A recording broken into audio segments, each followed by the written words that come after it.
Good afternoon to one and all. Warm welcome to the sixth day of Adult Faculty Development Program on Progressive Safety Engineering Strategies in Manufacturing and Industrial Application. We will start our today's session. It's my privilege to introduce the profile of our esteemed resource person for today's session. Mr. Karthikeyan R.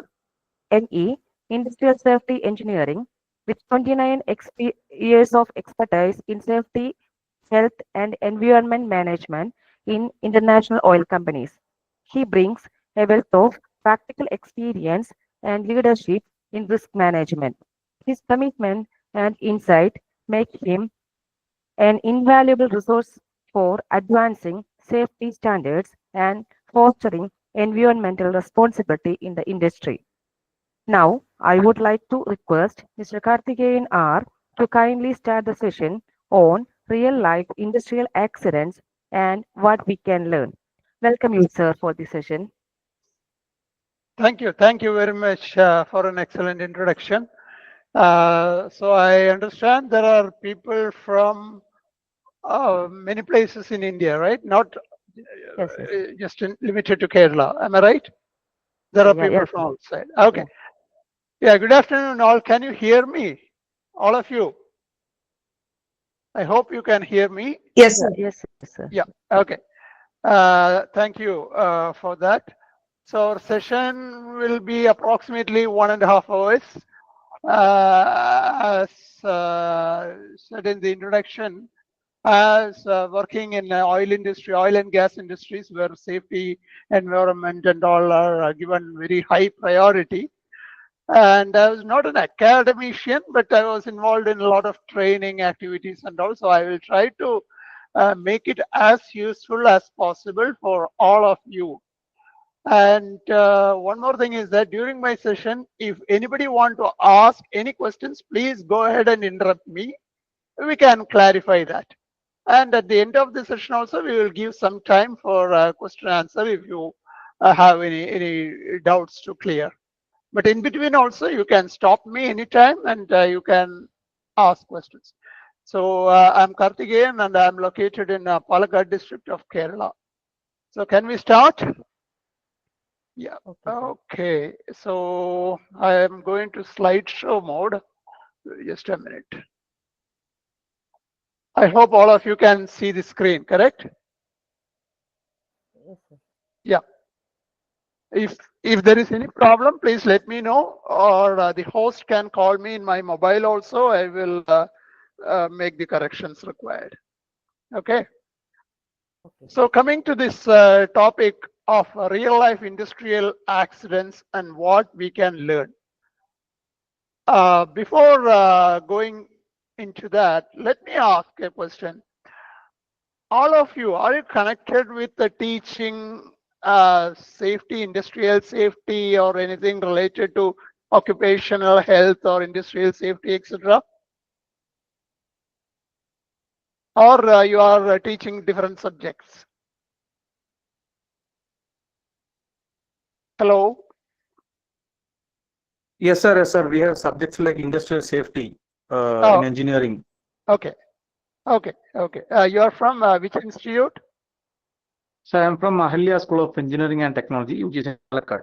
Oh, okay. Okay. So you have a subject, a paper, or a full course on industrial safety? Yeah, I think all of the engineering students in Kerala, they have to study a paper in industrial engineering, industrial safety engineering Oh, in semester 7. oh, okay. It's not an elective subject. It's a compulsory. No. It's a compulsory paper for all the branches. Oh, very good, very good. That's a great achievement in industrial safety. Actually, when I was a student, that was of course long time ago, there was nothing about industrial safety, and I always used to complain that now I complain that if engineers doesn't know what is the importance of accident prevention, how can we expect a safe workplace? Anyway, so Yes, all of yes. you are from technical field, so that is good. So let me go to this paper. One on an average in a year, almost 150,000 people are dying in war or terrorist attacks, etc., in the world. That is 1.5 lakh people. Okay, and it is always in the news. Say, for example, now Ukraine-Russia war. It is in news every day. Gaza-Israel issue. That is in news every day. If 5 people die, that is a news. But an industrial accident is not catching the news attention that much unless it is a major disaster like what happened in Bhopal or the BP oil field tragedy and all. Normal accidents, it is a small news in the local newspaper. That is a sad part of it. So we are, as a society, we are not giving that much importance to industrial accidents. That's what my opinion is. Actually, in our workplaces, 2.6 million, that is 26 lakh people are dying each year, okay, due to either industrial accidents or occupational health issues. Something may be related to the health problem generated from their work environment. And out of which 3.5 lakh are fatal accidents, not occupational diseases, fatal accidents, 3.5 million. As we speak, each day or each minute, 4 people are dying somewhere in the world. Can you imagine? 4 people every minute. So in 1 hour, if we discuss this, it is 60 into 4, 240 people are dying, but it is not in the news. So as I said, every minute 4 people are dying somewhere in the world, but we are not giving that much attention. The problem is, unless something happens to our family members, or say our brother, sister, or our parents or somebody, most of the people doesn't care about this. The accident, it's just a passing news. That is the sad part of it. Okay, and even I always used to say that a flight accident is getting more attention because of somehow it has more news value, but an industrial accident is not getting that much attention. So that is a serious problem what I am seeing. And but why it is not a major concern, that we have to look into. Can you move to the next slide, please? Yeah. Why we should pay more attention? People think that in an industry, say like used to say in safety textbooks, that while constructing Taj Mahal, thousands of people were killed, or because building Taj Mahal was like a long process, many years was there involving the construction. Thousands or hundreds were dead. But nobody think about that. The same thing happened even during our major construction activities, because we think that it is normal, it is part of our work, part of our activity. So that is our mindset. But that should change. We think that if some accidents happen, it affects only the person involved or his or her family involved. That is not the case, in fact.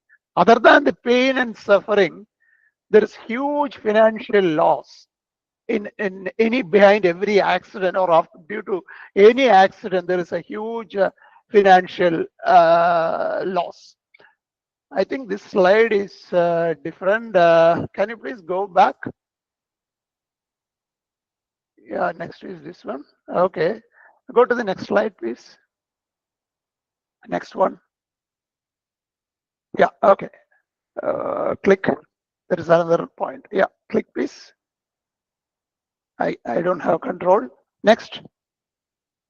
Yeah. So it is a basic human right to go home safely. We don't go to work telling our family members that, okay, today evening I will be in hospital with a broken head or broken leg. Do we? Every day, every evening, we want to go home and take our time or enjoy our time with our family, children, and parents, or whoever it is, right? We don't go to an industry or to a college that, okay, on my way back, I will be in an ambulance. No, we don't.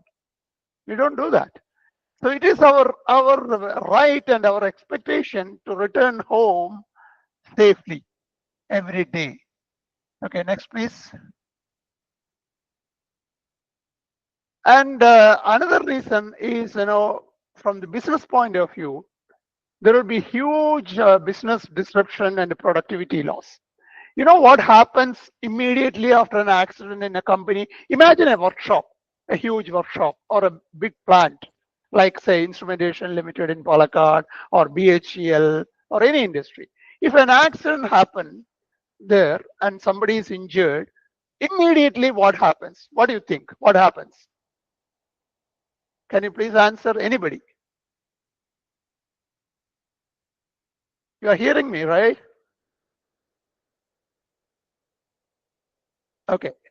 I think, can you hear me? Please, somebody answer. Yes. Mr. Vivek Gobi, I can see a name. Can you hear me? Yes, sir, you are audible. I'm audible. Okay. Because if you don't answer, I think that I'm just speaking to a wall. Okay. So interactive session will be beneficial for all of us. So I'll be asking questions and I expect some response from our participants. Okay. So if in an industry, if an accident happen, immediately, what happens? Everybody run to that machine or the injured person. Everybody. The plant will stop, all activities will be shut down, and you will run, and somebody will call an ambulance, and the ambulance will take the injured person. Somebody, say supervisor, will go to the hospital, right? And what happens? Do you think immediately the workers will return to their work?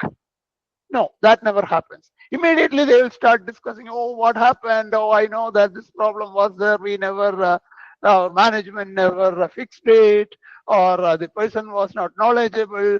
Such a discussion will take 1 hour or probably the whole day. So this is a productivity loss. The company is losing money for that. And the person will have to suffer pain. The injured person will have to suffer pain and undergo medical treatment. And his or her supervisor or their engineer will have to make sure that the person gets medical treatment, and they have to do the paperwork. You have to contact government authority like a factory inspector, and if there is insurance, you have to do the paperwork. So the supervisor will not be able to do his normal duty for many days. So everything is involving money also. So not just the pain for the injured person. The injured person is suffering pain. And moreover, if the injured person loses a limb, the person may not be able to return to work in his life. So their family is going to change their life for the whole future of that. So that is a big problem. You never think about that. We never think of it. We think only about immediately what happens. But no, there are a lot of hidden losses and hidden pain affecting the family members of the injured person and affecting the company.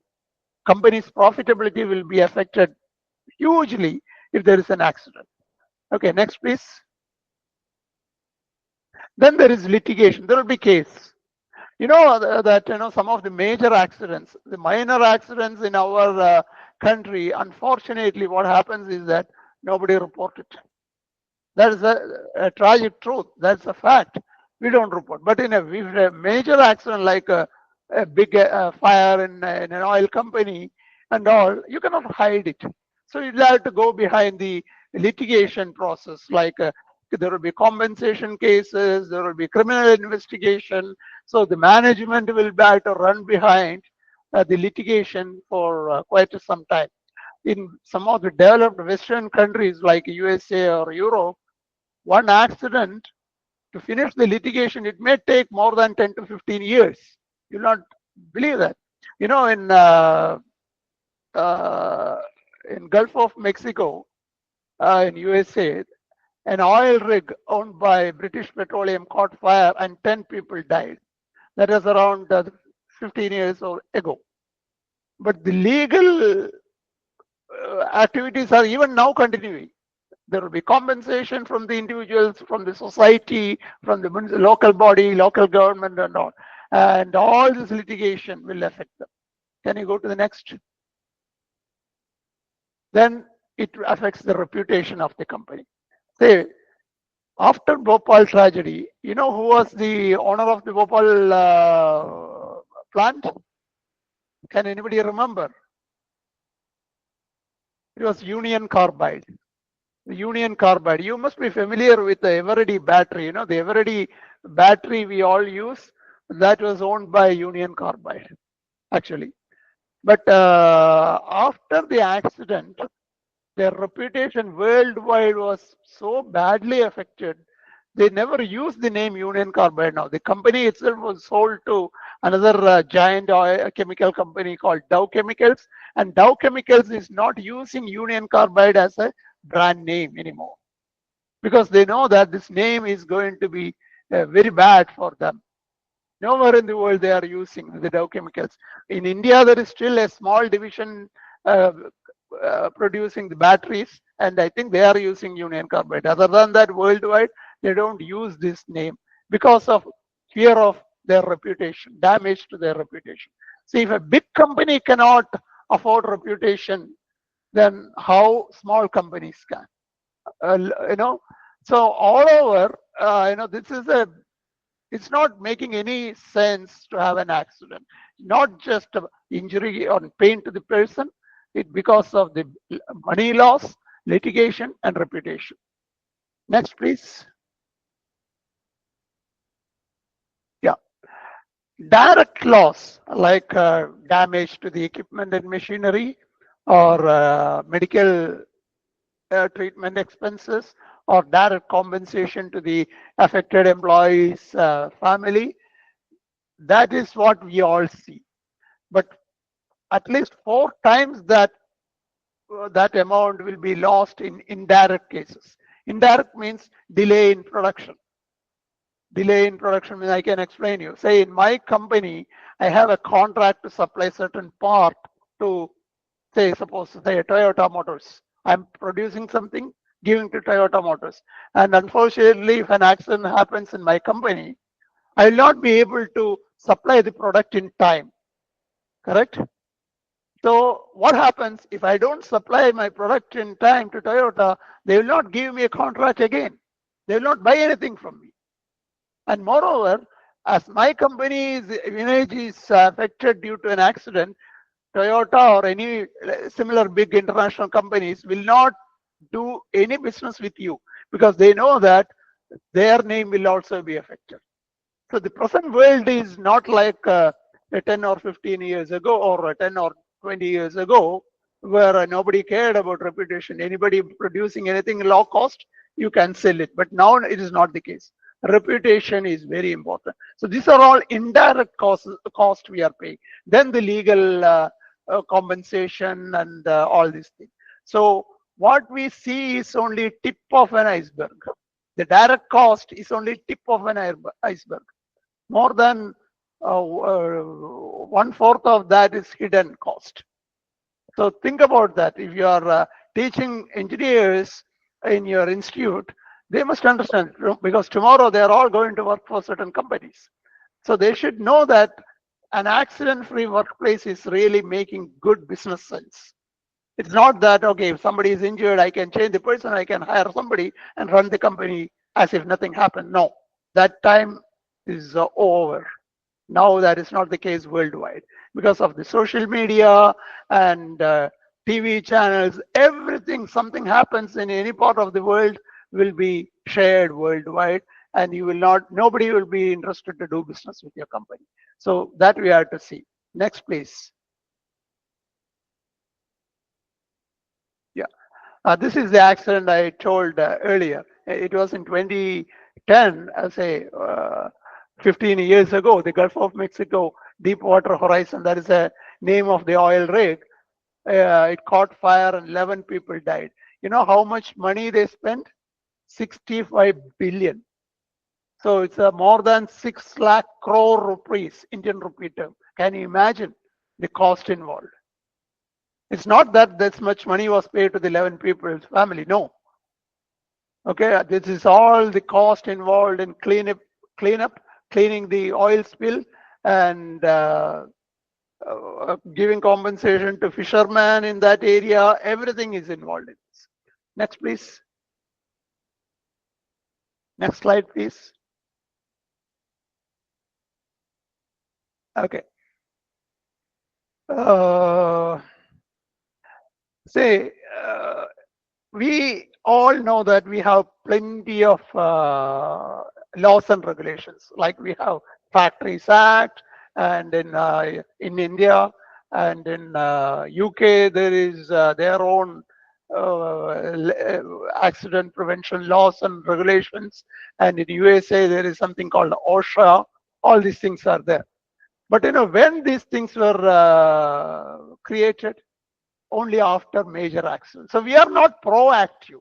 Generally, we are reactive. We are waiting for an accident to happen to come up with a legislation or a law.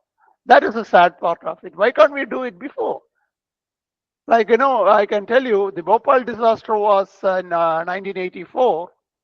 Then after 2 years, Emergency Planning and Community Right to Know Act was passed in USA. Even in USA, there was no such act, Community Right to Know. You know what happened in Bhopal? People living outside the the chemical plant of Union Carbide, they were not knowing, or they are not aware about what is being produced inside and what is the danger that is likely to cause for the people living in that area, because the community were not educated, the surrounding people were not educated on that. So that was the case, not just in India, worldwide that was the case. After this, the governments were shaken from their sleep, and then they brought law that any hazardous industry must educate the population in their surroundings, and they must be informed about what are the dangerous processes happening, what type of hazards they are following. But that the registrations were made only after Bhopal tragedy. Next, please. Next slide.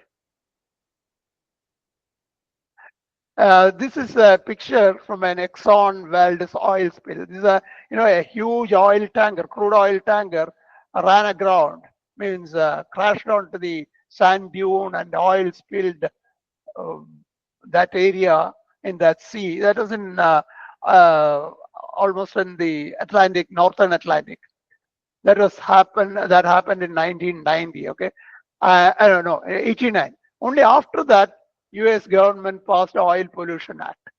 So not just India, worldwide it is like that. We are all reactive. Can you go to the next slide, please? So what else I wanted to tell is, don't wait for something. Same thing is happening in our state. If there is a boat accident, next day the minister will announce that, oh, we are going to inspect every boat, we want everybody to wear life jacket. Why can't they do it before an accident? But no, we don't do that.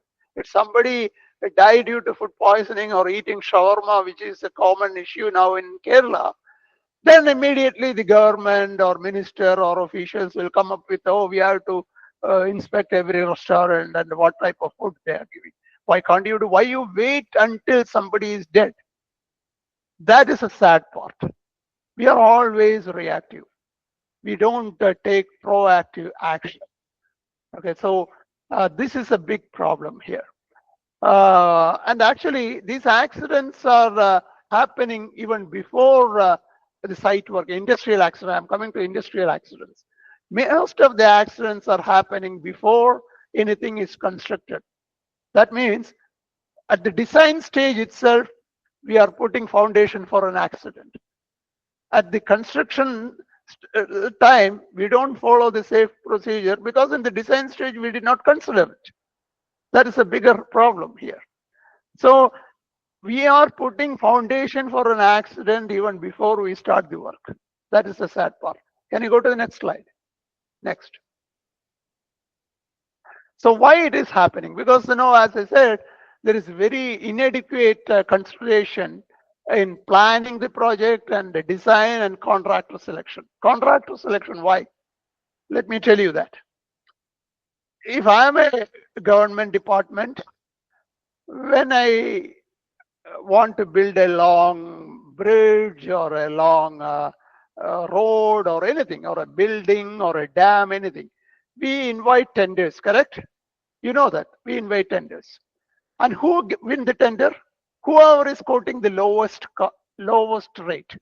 If somebody is quoting 200 crore rupees and another person is quoting 150 rupees, the government will give to that 150 rupees. That is happening even in companies, mostly in government companies. The lowest bidder will get the project, correct?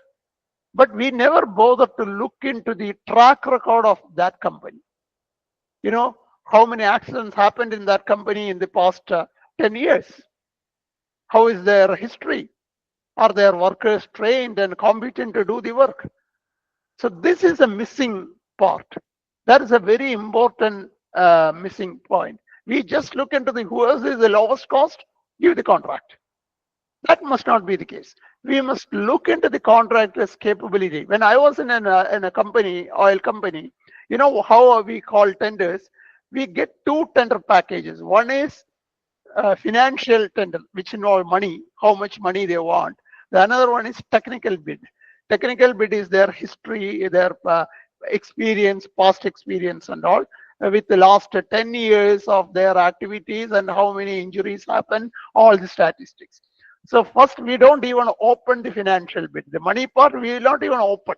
First, say if there are 10 bidders, we open the technical package of all the 10 companies and we evaluate. And the safety people look into their track record, how many people were injured, how many vehicle accidents happened. And if they don't qualify our criteria, we are not expecting everything to be zero, definitely not. But considering their number of employees, we kept a benchmark. So if they are more than that, we will put the contract division that this company must not be considered. So what happens, even if their financial bid is lowest, they will not get the contract. You got the point? So money alone should not be a criteria while giving contract. But that is not happening in our government departments. We give contract to the lowest bidder without considering how many people lost leg, how many people were killed in their previous project. So that is one issue. And why these things are happening? Because the engineers, I don't blame politicians here. I don't blame. People say, oh, because of politicians and all. No. Politicians have limited technical knowledge. The bureaucrats under them, the departments, the engineers, they are the people responsible to highlight the issue to the political leadership or administrative heads. Here, they don't do that because they are not getting enough safety education. In most of the engineering colleges, even now, I think earlier our gentleman from Ahalya said there is a paper on industrial safety. That is a great achievement. When I was a student, there was nothing on industrial safety. We used to learn English as a subject, but not accident prevention. So how do you expect our engineers to be safety conscious? See our PWD roads and or the drainages, open drainage, people falling into open drainages and losing life or losing their leg. How many times we read such news in our newspaper? How many times? Some people were killed in Kerala. I mean, in my own state, I read many news that people fell into open manhole. People fell into that and broken leg. A child was missing, fell after falling into an open drainage. So why this is happening? Because our PWD engineers are not concerned about safety. We don't have a system to make sure that all the open manholes must be covered each day or the area should be barricaded. There is nothing like that because our people are not safety conscious. Can you go to the next? Okay, next. So what we can do? One is plan and design for safety. Whenever our engineers are designing something, we must plan it. We must consider that how safe it is for the end user. Say in big companies, particularly the private companies, mostly in private companies, or in case of government companies, mostly in oil industry where the safety culture is better. You know what happens if they are making a building, a simple office building, the drawing will be shared with the safety department, and safety department will look into the passages in case of fire where people can go, whether there is any obstruction, whether there is door within a fixed frequency, whether, and all these things they consider, and immediately they tell the design department if any modification is required, whether the ladders, stairways are there. Here we have seen, in many buildings there will be only one stairway. Actually, worldwide, according to building code, we need at least two stairways to come down, depending on the area and location. So such things the safety department used to, even now they do look into that. Unfortunately, the government buildings are not that good. That is a sad part. But the companies are slightly better in this, I have to say. So plan before starting construction and design for safety. Next slide, please. So constructability and maintainability reviews by project management teams. You know, say for example, I used to tell in every discussion, even during our house construction, we all want a beautiful house with a high ceiling, and we have a chandelier or something on top. We never think how you change the bulb in that chandelier. You cannot reach that. So we don't consider how you maintain, how you to clean that. So tomorrow, what happens after staying in the house for 2-3 years? It will be dusty, or the bulbs are damaged, not working. You have to change. So how you do? You put a chair on top of a table and another chair on top. You climb up and you fall down and whatnot.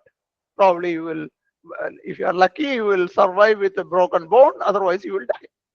So when you build anything, let it be in your house or in a company or in your institute, you must know, you must imagine how the user is going to maintain it tomorrow.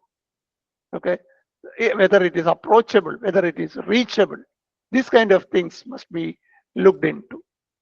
Can you go to the next slide? Okay, can you see this picture? Mr. I will ask somebody. Sajid Gobi, can you see this? Yes, sir. Yeah, you can see this. This is from a big shopping mall. You know what you are seeing, the arrow, the red arrow going from bottom to top is an elevator. Elevator means walk, like walking type elevator, like an escalator, right? And on the right side, there is an elevator going to the top. There is one more floor above. So there is something going to the top also in the right side. Wait a minute. I think I can take a pen. No, I think I cannot. But you understand that, right? The right side on that steel, that is another elevator going up. Okay. So is there anything wrong with this design? Sajid Gobi or Vivek or anybody can answer. Or Babu or Rashmi. Do you see anything wrong in this? All designed by engineers. You have anything? Anything? You see something wrong in this? I think no. You are not. Okay.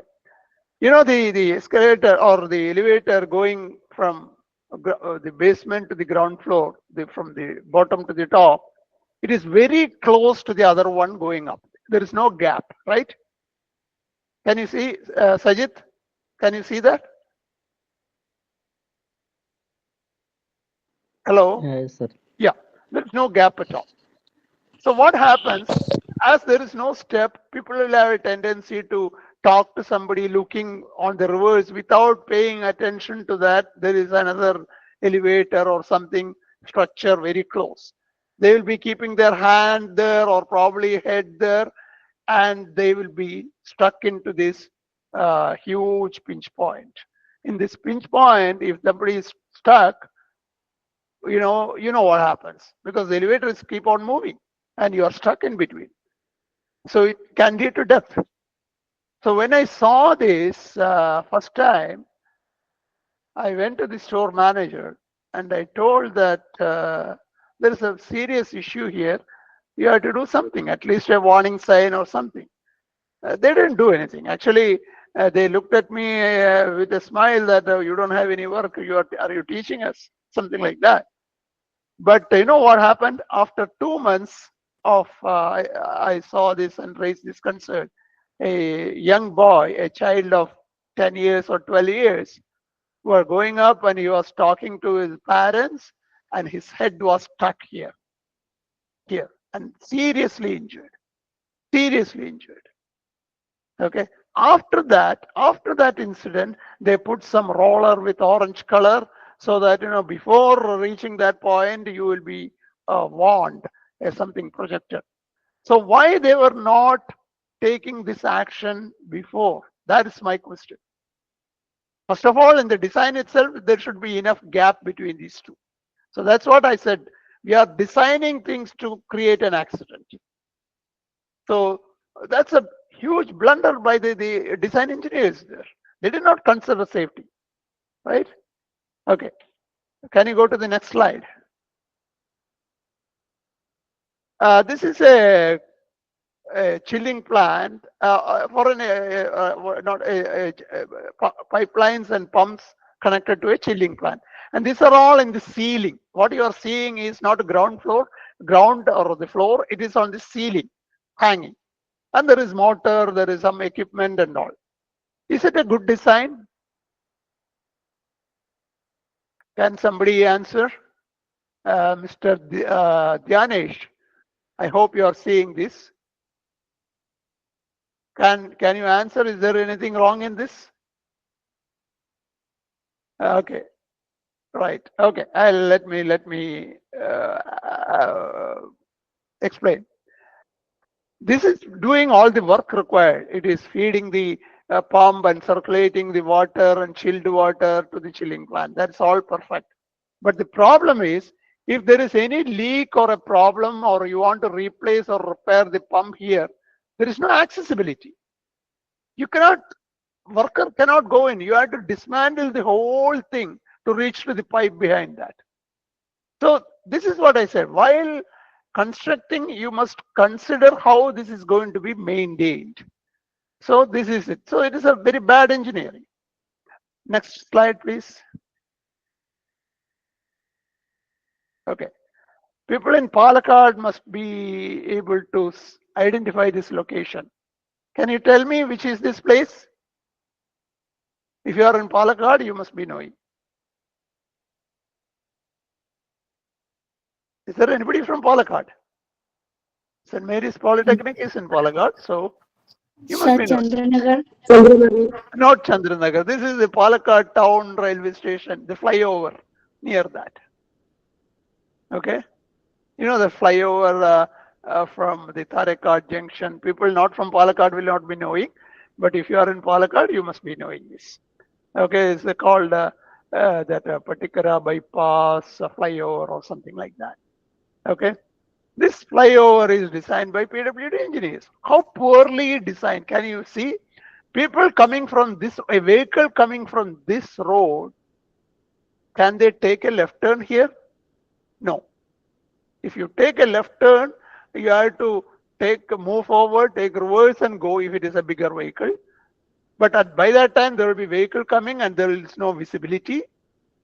So this is a very poor design. And a lot of people, in India, everywhere there will be pedestrians. People will be walking also. There is no footpath here. As such, it is a narrow passage and there is no footpath. And they did not consider, because they were going behind the low cost. They want to build a flyover, but with a very low cost. I don't blame the MP or I don't blame the MLA or the minister of PWD of that time, whoever it is. I blame the PWD engineers for this. So we are all, our colleagues, our classmates, we are responsible because we are not educated in safety, at least at that time. And even now, if you see the PWD bridge design, there is no requirement for a footpath. There is no requirement. You see any flyover in Kerala, you will not see any footpath here. There will be a footpath only just above the railway track, because that above railway track, that small part is designed as per the railway engineering standard. Railway engineering standard specifies that the bridge above the railway track must have a footpath. So this part, there will be a footpath, but after that, which is built by the State Department of Public Works, there is no footpath because there is no standard requirement. Why there is no standard requirement? Because the standard was not revised for century probably. Ever since we are following the same standard. Some 50 years ago, whatever made, we are following the same. There is no revision. In every company, the standards are revised every once in 5 years. But unfortunately, our government standards on public works, I don't think they are revising it. So let's just make it low cost. So this is a problem. Okay, next slide, please. Okay, how we prevent accidents. So elimination is the first priority. When we prevent, first of all, whenever you think about any process, you have to think about what are the hazards required. In engineering and particularly in process industry, chemical or petroleum industry mainly, there are studies like HAZOP study, hazardous operability study, or hazard identification study and all. So in the HAZOP study, it is like we made a drawing, process drawing, and we called a representative from every department, instrumentation control, process engineers, mechanical engineers, civil engineers, safety engineer, everybody will sit around a table and look into the drawing and take section by section, and we discuss, brainstorm as if what can go wrong in this. If pressure increases, what can go wrong? If temperature increases, what can go wrong? If temperature is too low, what happens? Such studies are conducted. And we change the design according to the finding. Then only we construct the plant. Or we are using a certain chemical for the process as a raw material. If the chemical is a very dangerous chemical, like in Bhopal gas tragedy, in Bhopal, what was the chemical caused all these thousands of deaths? Do you remember? Anybody remember? Donna Jos? Can you hear me? Yes, sir, but I'm not remembering You are the. not. Okay, chemical. Okay, that's okay. That's okay. Sir, Nothing methyl wrong. isocyanate. Yeah, exactly. Methyl isocyanate, MIC. MIC. Okay, methyl isocyanate. Very good, very good. This MIC was highly toxic, but that was required as a contributory chemical, as a raw material for producing the pesticide. That plant was producing a pesticide for pest control. For the pest control, the pesticide manufacturing, you require MIC as a component, or a raw material for that, right? But the MIC is very dangerous, very dangerous. And industries world over change. What you should do, generally what is the right practice is that, first thing, the process engineers must think, can we do this, manufacture the same pesticide without using MIC? Is there any alternate method? Is there any substitute which is not this dangerous, less harmful? And even during Union Carbide case, the same pesticides were made worldwide by many companies, but they were not using MIC. They were using a different chemical, but it was more expensive. But Union Carbide thought, no, we don't want to spend that much money because MIC is cheaper, so we use MIC. So this is the problem. So that is not a right practice. The right practice is that eliminate something. As I said in the beginning, you want to put an equipment, you have two choices. One is fix the equipment at height. But you think that during maintenance, it is very difficult. You cannot, unless you make a scaffold platform, temporary platform, and people can fall from there, or the equipment may fall from there. So you should think about, can we eliminate this? Can we do the same activity by bringing down the equipment at lower, easily accessible point? So that is what we call elimination. You eliminate the hazard at the beginning itself. Or you want to do the process with a very high temperature where people can come into contact with that. Then first thinking should be whether we can do the same process with a lesser temperature. If it is possible, do that. If you can do the same work with a less hazardous or dangerous chemical, do that. If you can do it at in a safer place, do that. That is elimination. Design stage itself you have to do. Some cases we cannot avoid that. You cannot avoid. You have to do it in the same way. You cannot avoid that. Then what? Next slide, please. Next slide. Then is engineering control. Then what is that? Oh, if there is something very high temperature which you cannot avoid, then what happens? We put an insulation, right? That is engineering control, which if you cannot eliminate, you control where people come with the hazard or the danger.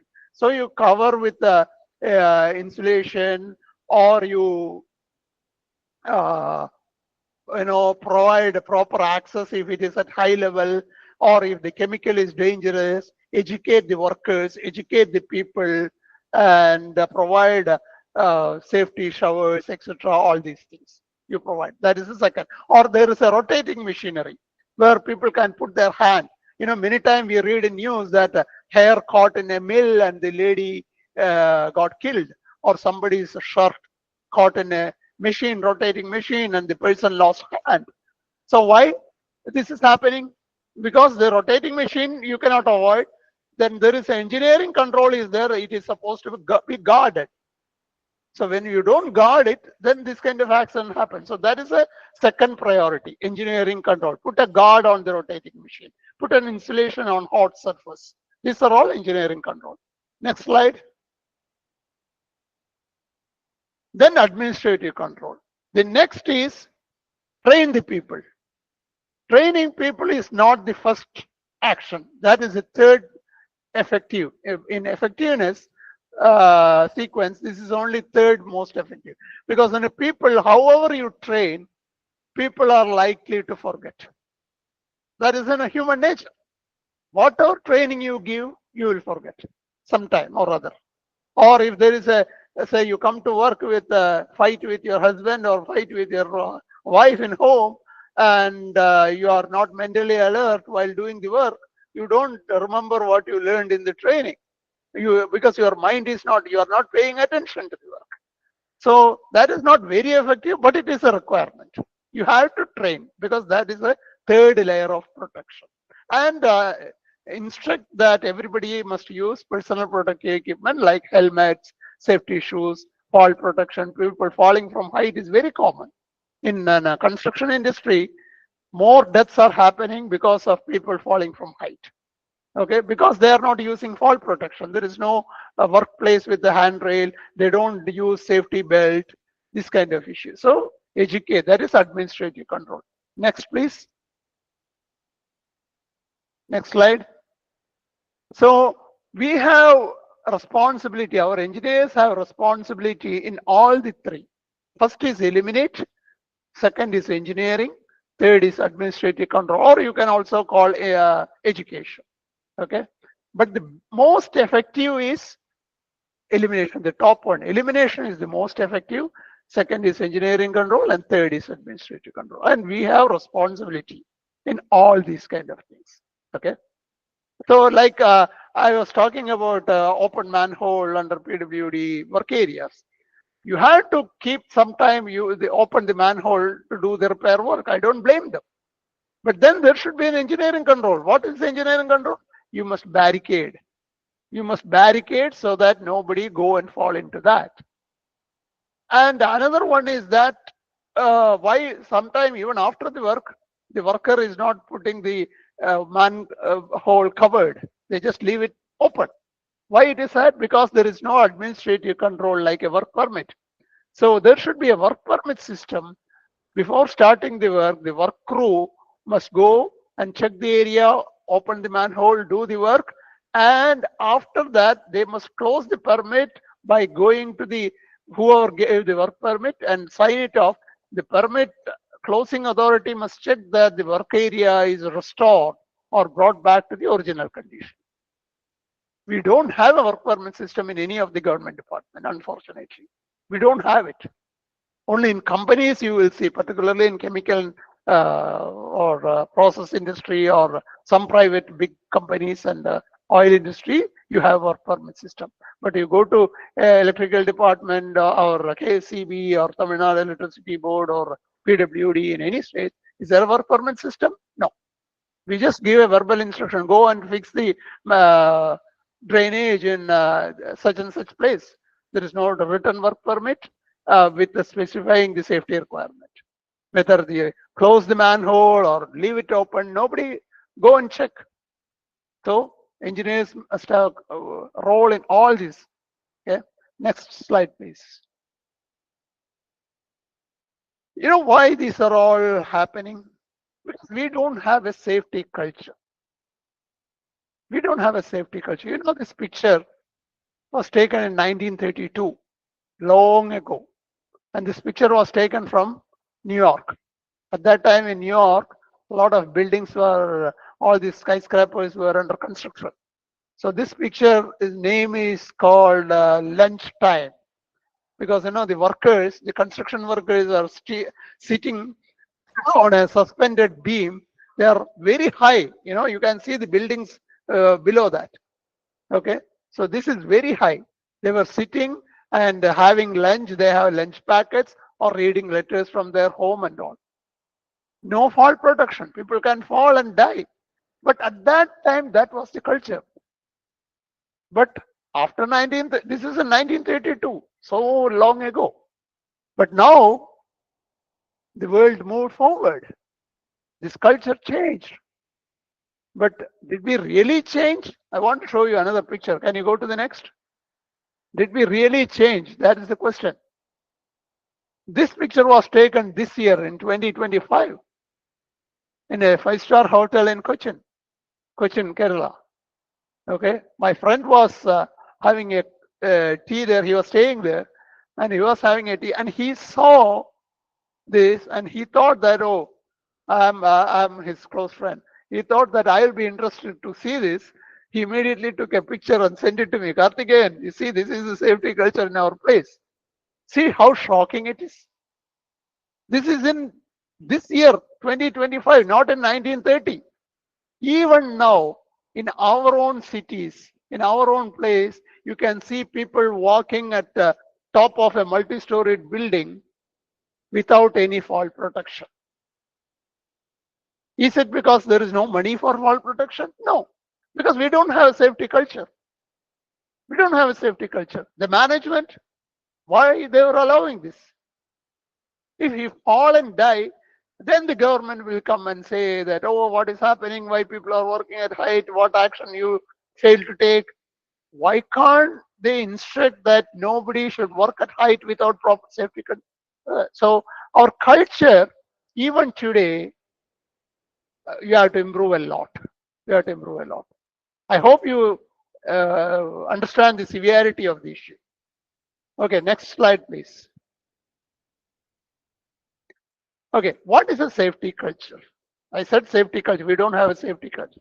Safety culture, particularly in a company, a company with a safety policy and safety manuals, and a company where people can openly raise their concern about safety and accidents. Employee can complain about safety issues, where hazards can be reported. If I see something wrong, you can report the hazard.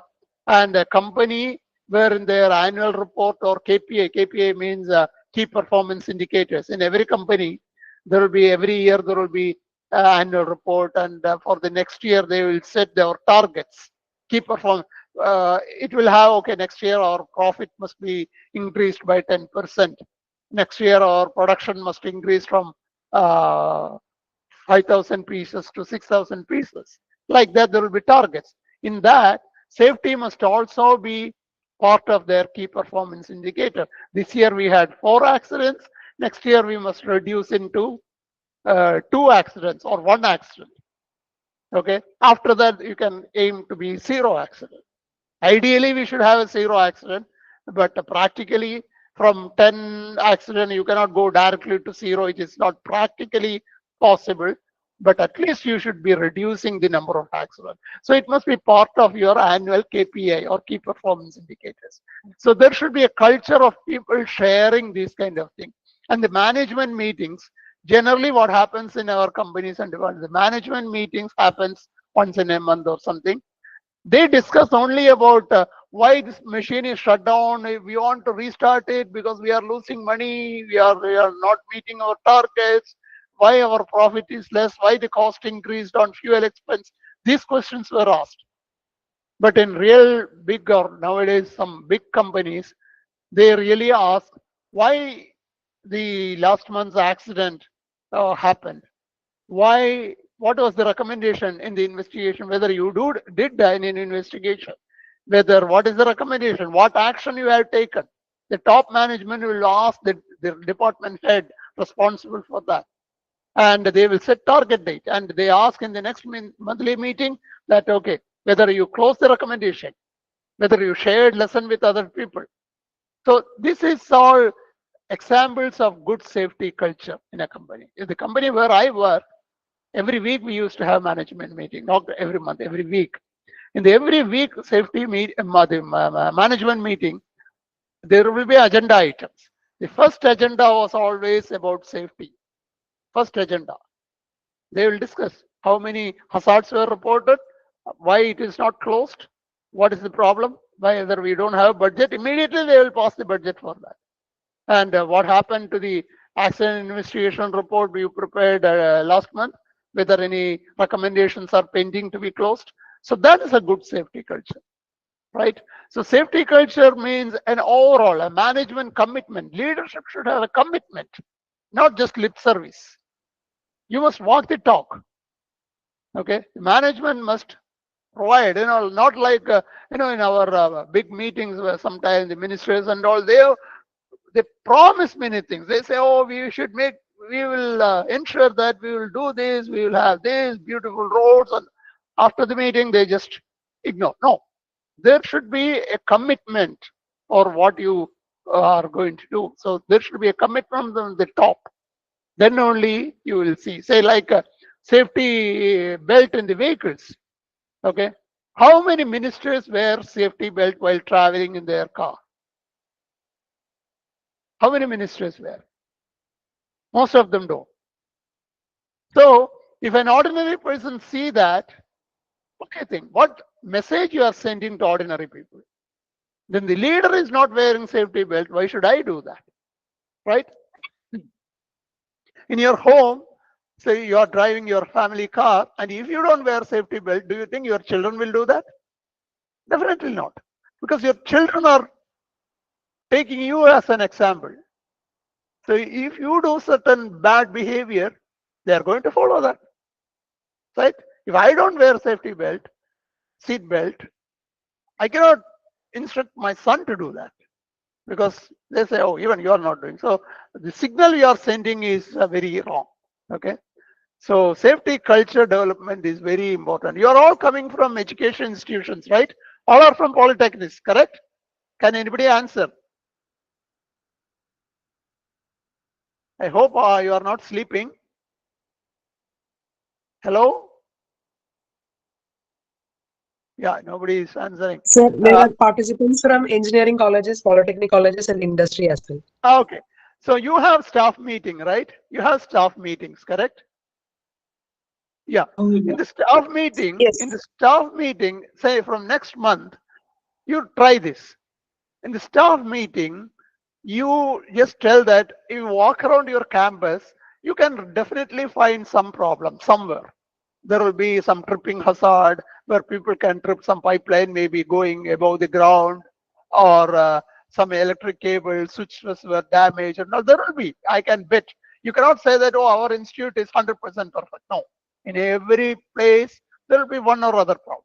Okay, so you just notice that and make it as a habit that in your staff meeting raise these concerns. Okay, there is a problem there, you have to fix it. So then everybody will create that habit. Everybody will follow that habit, develop that habit. I mean, develop that habit. So this is what I say. If you don't report, because your students are tomorrow going to the field, and they are going to be in companies and departments, and they should go with this kind of practice. Okay, and you start with many meetings in our place start with a prayer. But nowadays actually good companies, what do? They start with a safety moment. What we call safety moment is 2 minutes, because the meeting will start by sharing an accident case. An accident could have happened in their institute, their company, or in that district, or in some other company, or some part of the world. And they say that such an accident happened. These are all the reasons. We should educate our people, and what we can do to make sure that such a thing is not happening in our company. So that is this way people will be aware about such incidents. Say like as I said, people falling into the manhole, open manhole. Say that, okay, yesterday in Cochin, a child fell into a manhole and the child got killed. Okay, the child died because after falling. Can you look around in our campus? Is there any open manholes? Why don't you fix the problem? So you fix the problem. So, and the next monthly meeting, you can say that, okay, there are news about a fire incident and somewhere in the kitchen probably. So can we educate our canteen staff, and in our own personal kitchens, what is the safety precautions we should take? So start the meeting with a safety moment. I'm talking about 2 minutes. Spend 2 minutes or 3 minutes or maximum 5 minutes to discuss safety, so that the institute system will have develop a habit that safety is part of their routine activity. Okay, and in USA and all, in universities, they have safety officers. Unfortunately, in our colleges, in our universities, we don't have any safety officer. Is it because we don't have any hazards? No, we do have hazards, but we don't have any safety officers. So there they consider even a university as a safety, as an industry. Hospitals will have safety manuals. In case of fire, what are the actions? Who is responsible for each floor to evacuate? How the fire spread can be prevented, and everything will be there. How you dispose of your here. I don't think even a single hospital have a safety manual. Not a single hospital, I can bet. So institutions also don't think that, oh, safety is for industries, not for us. No, that is wrong. Safety is for everybody. So discuss this safety moment. Start your meeting with a safety moment. Next, please. Next slide. Okay. Can you recognize this ship? I'm sure you can. Right? Mr. Sajid Gobi, I'm again asking you, I think your name is appearing. So that's what. Or Rashmi PK, can you identify this ship? Yeah, Srijit asked Titanic. Actually, it is not Titanic, but this ship was made and operated by the same company which operated Titanic. Okay, it is not a tricky question. It look like a Titanic. Next slide, please. Next slide. Okay, so the one on top was the one which I had shown earlier, Olympic. The name was Olympic. It was commissioned in 1911 June. Titanic was commissioned. Titanic is at the bottom. It was commissioned after 1 year. Okay, after 1 year. Okay, next slide. So Titanic came after Olympic. You know what happened to the Olympic, the first ship? At the commissioning itself, it crashed. The first sail, the ship crashed into another ship and almost sunk that ship. Okay. And after 2-3 months of repair, and it was again sailing, again it crashed into another ship. So two crash in 3 months time. And after another 6 months, it went into a shipwreck, which was underground shipwreck, crashed and damaged its propellers. And during all this time, you know who was the captain? Captain of the ship was Edward Smith. That was the name of the captain, owned by the same company which owned Titanic. Okay, so what do you think about his nature? He was a reckless captain. He was a reckless captain, and he created 3 major accidents with the same ship in less than 1 year period. Okay, next slide, please. This is a photograph of that captain, Captain Edward Smith. He had a history of shipwrecks, okay, because of his behavior. He is known for running the ship at very excessive speed, high speed, okay, very high speed, and through narrow passages and not taking required precautions. But still, the company which was owning, I think it is the name of the company is White Line something, and that company appointed the same person to be the captain of Titanic. Okay, he completely destroyed the first ship, but still they wanted him because Titanic was a very prestigious ship for the company, and they wanted to break the world record of crossing Atlantic. Okay, so they thought that this is the right person to run the ship at maximum speed and break the record and get the world attention. Next slide, please. Next slide. Yeah. So during Titanic, he received at least 6 warnings about iceberg in the sea. Iceberg. You know how Titanic crashed? Titanic hit an iceberg. Iceberg means in Malayalam, Manyumala. Okay, huge iceberg which is floating in the water, and only tip will be visible outside. So many ships passing in the opposite direction and all, they warn him that there is iceberg. Be careful, slow down. And at that time, there is no radar and all for the ship captain. So there is something called a crow's nest at the front of the ship where people stay there and watch with the binoculars to see whether there is any iceberg or any other ship is coming. But this is the first sail of that ship, and there is no binocular. Binocular is not an expensive thing, but they didn't pay attention to buy that and keep it there. There is no binocular. So the watchers were just seeing with their naked eye without using binocular. That is very sad. And the number of lifeboats, in every ship there will be lifeboat for emergency rescue of people. Number of lifeboats were reduced so that they can use that space for other luxury items, because Titanic was a very luxurious ship of that time. At that time, very rich people were traveling in Titanic. So they want more space for luxury things like playing a band, music, and all these things. So they thought that the lifeboats are taking space, so reduce it. So they reduced. Next slide, please. Next slide. Yeah. You know the result. There were no binocular. They didn't see the iceberg in time. By the time they saw, it was too late. The ship crashed, and then they wanted to evacuate people, and number of lifeboats were not enough to carry all people. And even the existing lifeboats, they were not tested. So the engineers or the crew were not sure whether it will carry that many people. So they were taking only less people. So if the lifeboat was designed to carry 30 people, they were using only, they were allowing only 15 people because they thought that if you take 30, the lifeboat may sink, because they were not tested. The boats were not tested before use, and they were not properly trained.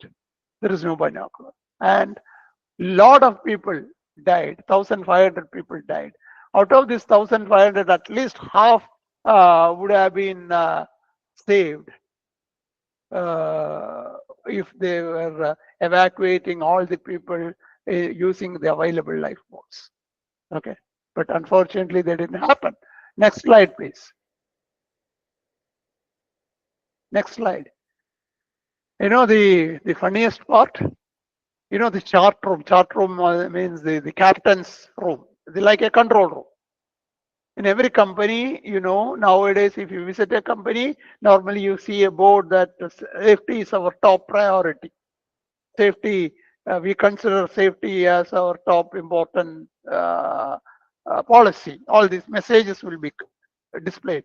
Like that in the ship, safety overweighing every other consideration. That means basically safety is the most important. That was the slogan written in every ship of that White Star Liner company. So that was just a fake slogan, just to show that, oh, we are concerned about safety. But were they following? No. Same like we do sometime now. We always speak in the meetings, our leaders speak in the meeting, we consider safety of people good, but where? Are we really walking our talk? Leaders must walk the talk. If you don't do that, we are going to have such accidents. So that's what we are saying, that leadership commitment, as I said at the beginning, that is very important. And developing a safety culture is very important.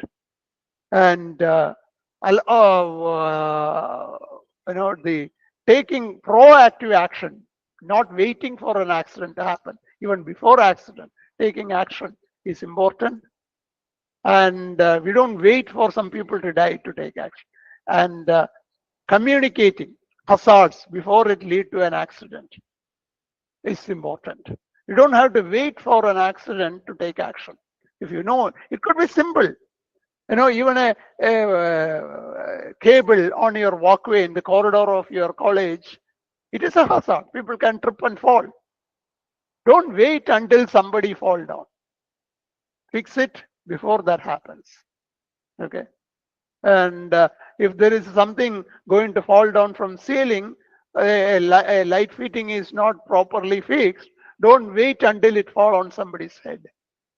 Fix it. Somebody report it in your meetings and fix it without waiting. So these are all the important things. And as engineers, you must eliminate the accident before something happens. And if you cannot eliminate it due to the job requirement, then you put at least some engineering control like a guard or a warning sign. Say, I will tell you a simple example. As I said, manhole or other water spillage in your walking passage. Until somebody come to mop it, you cannot leave it like that. Or a manhole cannot be left open like that until somebody fall. So what you can do, take an engineering control. What is the engineering control? Put a barricade. Put a barricade around that. Okay, until you fix it properly by covering it. Until somebody come and mop the water spill, you put a barricade, and until you clean it, right? So that is it. Next slide. I think this is the end of it. Can you go to the next slide, please? Okay, next. Yeah, so this is what I said. I already covered. We are not much different. I can say that I'm not all negative. Some big private companies and oil and the chemical and nuclear companies, they improved a lot. Particularly some multinational companies, they improved a lot. But there is still scope. Small scale industries, because I've been visiting many companies in Kanchikode and all, they have to do lot of improvement. Okay, big companies, sometimes they're doing something better. And like that, our government departments should, I think the government policy is that there is no safety department in government departments. That is That's what I learned. That's what I understand. In companies, there is a safety engineer, but in government departments, there is no safety. In PWD, I don't think there is a safety department. Why? Safety is not important there. It is important. They are building buildings and all this maintenance. So that is a issue. So we are not doing enough. So as engineers, you are all leaders. A leader is not somebody sitting on top. Anybody giving direction to 10 people or 5 people is a leader, in my opinion. I am a leader for my children because I am giving some instructions to them. So like that, you are all leaders. So walk the talk, take the responsibility. That's it. Any questions? Do you have any questions? We have 5 more minutes. Oh no, 7 minutes, 8 minutes. We have 8 minutes. Dear participants, you can ask your queries now. I don't know whether I was so boring.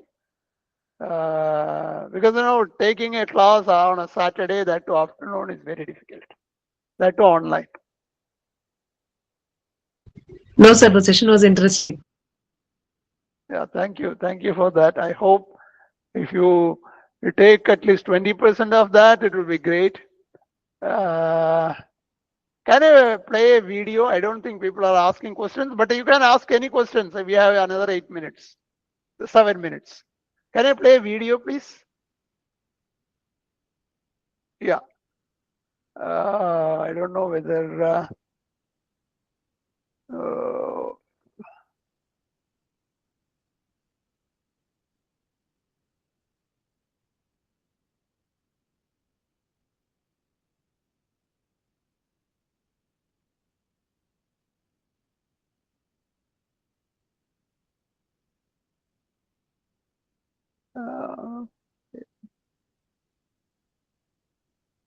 Can you see this video? Yes, sir. I think there is a screen on top, which I'm sorry.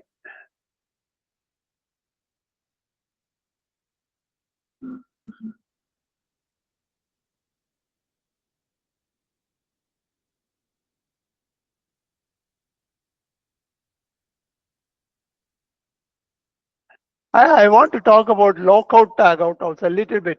Do you know what is lockout tagout? Hello? Can you hear me? Yeah. You know what is lockout tagout? If you don't know, anyway, you must be knowing. I'm not saying you don't know. You must be knowing. But I think people are not answering. So in any work, before you do any maintenance, we heard many news about people getting electrocuted, working under contractors, working under electricity board, got killed due to shock and all, or people their hand caught in machine while maintenance. These kind of things we always hear, right? What is happening is that there is no proper system of lockout. Whenever you do any maintenance, suppose it is an electrical circuit, electrical line, you must switch off the power supply. But the switch off is not enough because if I switch off a part, I go and do the repair, my family member, without knowing that I am working, the family of my son or my wife can come and switch it on, right? So like in electricity board, what they do, they just remove a fuse in the transformer, and some people work in another line, some 500 meter away. So another crew, without knowing that this work is happening, if they come and pull back or put back the plug or the fuse carrier, what happens? Immediately the person working will be electrocuted. But this is not acceptable. So actually, ideally, what should be there is that you must disconnect the power supply physically and lock it with a real lock and key so that nobody can come and switch it on. Right? Even in machinery, if there is a machinery with a moving part, you do maintenance after switching off only. That is for sure.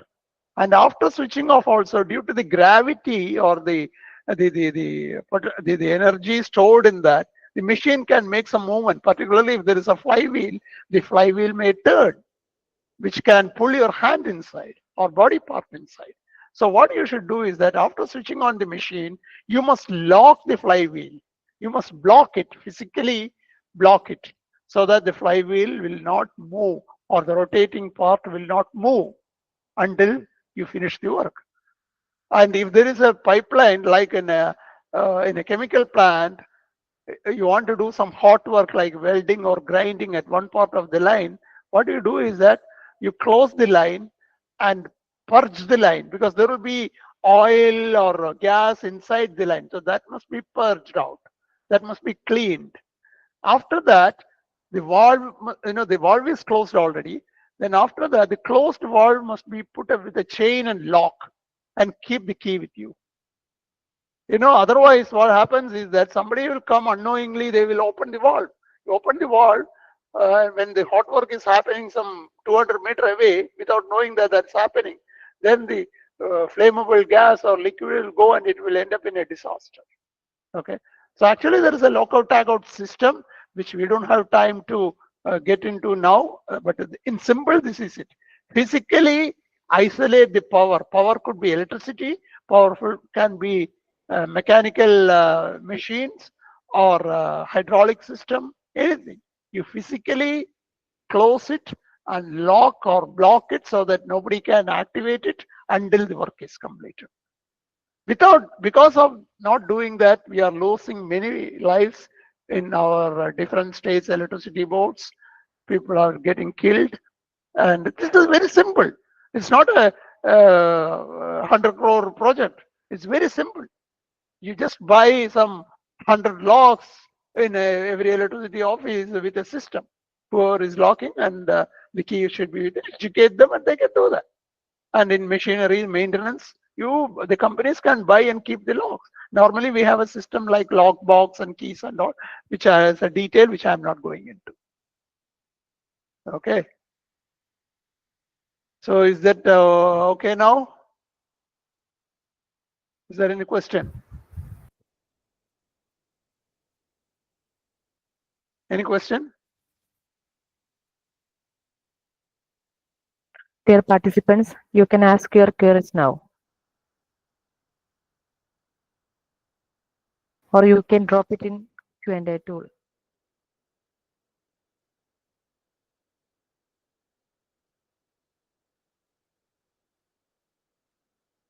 Don't worry, this is not an exam. And I'm not even seeing your faces. Actually, I would prefer if I can see the faces, so that you have a feeling that you are having a face-to-face session. That's why I kept my camera on. In a class, interactive class is more better than the class without seeing the students or the other participants.